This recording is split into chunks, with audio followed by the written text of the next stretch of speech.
মেয়েদের ৬টি নাম কখনো রাখবেন না। এই ৬টি নাম যদি আপনি রাখেন তাহলে কিন্তু আপনি কঠিন বিপদে পড়ে যাবেন, কেননা নামের একটা প্রভাব বাচ্চাদের উপরে পড়ে। এটা অনেক মা বাবা জানে না। আপনি আপনার সন্তানের জন্য ইসলামিক নাম রাখবেন। ছেলেদের জন্য সবচেয়ে ভালো নাম হচ্ছে আব্দুল্লাহ, আব্দুর রহমান।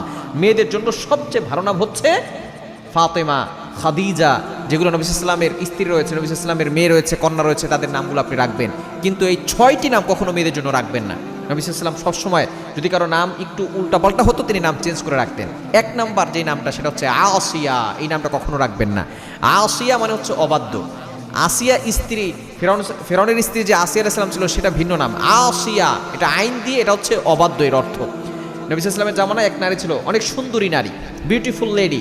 তিনি এসে নবী সাল্লাল্লাহু আলাইহি ওয়াসাল্লামের কাছে আসলেন। রাসূল সাল্লাল্লাহু আলাইহি ওয়াসাল্লাম তাকে বললেন, তোমার নাম কি? সে বলছে আসিয়া, মানে অবাধ্য। নবী সাল্লাল্লাহু আলাইহি ওয়াসাল্লাম বলছে, তুমি এত সুন্দর, তোমার নাম আসিয়া কেন, অবাধ্য কেন? তোমার নামের প্রভাব তোমার উপরে পড়বে, তোমার নাম চেঞ্জ করো।